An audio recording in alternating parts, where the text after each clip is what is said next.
One of the strangest stories of the bushranging era in Australia, when outlaws rode the countryside, holding up coaches carrying gold from the diggings, and riding into towns to relieve the banks of their assets, was that of a man named John Francis Peggotty, the Birdman of the Coorong, also known as Liam Peggotty. He was an Irishman born in County Limerick in 1864, the son of Mark Francis Peggotty. Born 3 months premature, he never grew to be taller than a boy of 7 years, with a childlike face to match. As a diminutive young man of 18, he left Ireland for the warmer climate of South Africa, and while there learned to ride ostriches, which was a popular sport at the time. He eventually returned to Europe and took up a life of crime in England around 1890. Being so small, he could climb onto rooftops and slip down chimneys of houses belonging to the wealthy. To assist him, he recruited a gang of young boys, small enough to follow him down the chimneys. Once inside, they would steal jewellery. Gold, it seems, held a particular fascination for him. He adopted a habit of going about shirtless, with necklaces of the shiny metal draped around his neck. Naturally, such ostentation attracted attention, and he was jailed. Having served his time, he left England for good to join his uncle Francis James Peggotty in Orange, New South Wales. Once there, however, he found that farming held little interest for someone who had led such an amazing life. His indolence, along with a fetish for adorning himself in his aunt's gold jewellery, caused him to leave, travelling to Adelaide to join up with a mate. Here again he chose a life of crime, but one by one his accomplices were arrested, so he moved on. In 1898, reports began to come in from the Coorong that a very small man wielding a brace of pistols was holding up travellers in the remote area. The little man, naked to the waist and gleaming with golden necklaces, was riding on the back of an ostrich at the time. Police gave no credibility to the reports, despite a dozen hold-ups and at least 2 murders. Peggotty's luck ran out on the 17th of September 1899, near the town of Meningie, when a fisherman named Henry Carmichael encountered him. Carmichael was a crack shot and chased after Peggotty on his horse. He shot and killed the ostrich, and Peggotty was wounded twice. Bleeding heavily, he ran off into the dunes. Carmichael chose not to follow the blood trail for fear of being ambushed, and instead rode off to report the event to police. Bleeding so much, he knew the bushranger was done for. By the time a search was mounted, the trail had been destroyed and the body of Peggotty could not be found.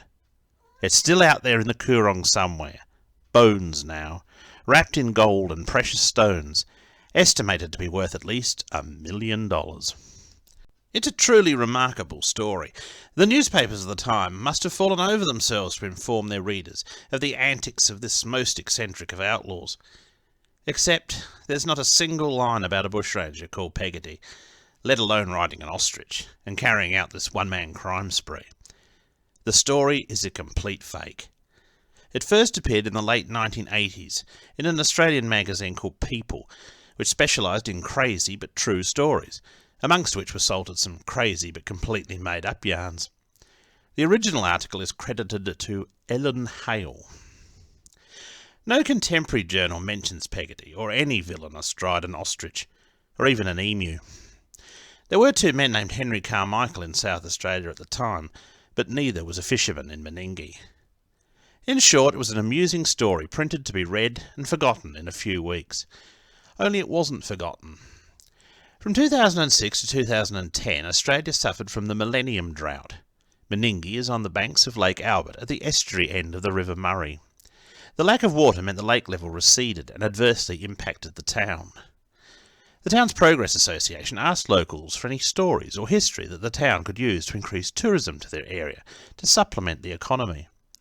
Somebody found the article from the 1980s, and the lurid bushranger tale was just what was needed. If tourists would go to Glenrowan to see the site where a bushranger put a bucket on his head for a helmet, they would surely want to see where an ostrich-riding bushranger once roamed. A statue of a bird was placed by the lake in 2013 to commemorate the story. It was an emu painted to look like an ostrich, with a saddle on its back. A sign explained the story of Francis Peggotty, and the town embraced the legend. Whether it was true or not, it was a damn good yarn anyway, and many tourists have stopped to take photos with the statue. While Peggotty may have been fictitious, there were ostriches in the Coorong. Ostrich feathers became an important part of fashionable wear in Paris in the 1860s. The trend for feather-trimmed hats, feather boas and frilly fans becoming the standard in elegance, soon followed by other cities in Europe and the Americas. At this time, ostrich feathers were gathered during hunts of wild birds, which was causing concern about the numbers being killed, and if it was sustainable. Farmers in South Africa saw a business investment opportunity, and began to experiment with farming the giant birds. By 1864 they had discovered that ostriches were just like chickens or turkeys, only larger. The problem was breeding the birds. If panicked, the bird's natural instinct was to run, but kept in confined farming conditions it meant they would dash around in circles, breaking their own eggs. By the end of the 1860s, successful incubation of ostrich eggs meant chicks could be hatched safely in the required numbers. Unlike wild birds, the domesticated birds could have their feathers cut twice a year and regrow them. In 1881 it was estimated one bird could provide feathers worth £10 per year. A letter was published in the Sydney Morning Herald of the 30th of August, 1864, suggesting that Australia provided a similar environment to Africa, and that ostrich farming should be attempted. It appears the first ostriches were imported to the Wimmera district of Victoria in 1868.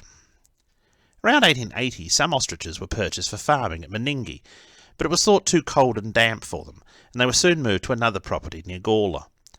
An Act passed in 1882 to encourage ostrich farming contained a provision that if 250 birds were farmed on a property, that no further payments would be owed to the government for the land. Some must have been returned to Meningie soon after, for it was reported that after a bushfire burnt through part of the property in December 1893, that all ostriches were safe. In December 1901, it was stated the property had 500 ostriches in residence. Following changes in fashions due to the austerity of World War I, ostrich feathers lost their preeminence. Once considered as valuable as diamonds, their profitability evaporated, and the Meningie ostriches were left to become more or less wild by 1930. Their presence was brought to mind by a couple of incidents. In February 1923, a Methodist minister was driving a trap with 2 ponies from Meningie to Narung, when near Rocky Camp he saw a group of about a dozen ostriches. Most of the birds fled, but a large male bird and a female bird were guarding a nest of chicks. The male slowly moved away, hoping to lure the interloper away from his family. The mother remained over her brood, ruffling her feathers, then suddenly chased after the cart, startling the ponies, which began racing. The track was a narrow, rocky bush track, and the alarmed minister grabbed a brown rug from the cart and flapped it behind himself to scare the ostrich away. His ruse worked, and he was able to calm the horses and escaped the chase unharmed. Another man was chased in April 1952, also near Narung, close to the site of the old ostrich farm. Mr. G. A. Williams was a sheep farmer and local councillor. So-called experts had said there were no ostriches living in the Coorong then, but Williams said he saw about 40 regularly, and one had chased him one day.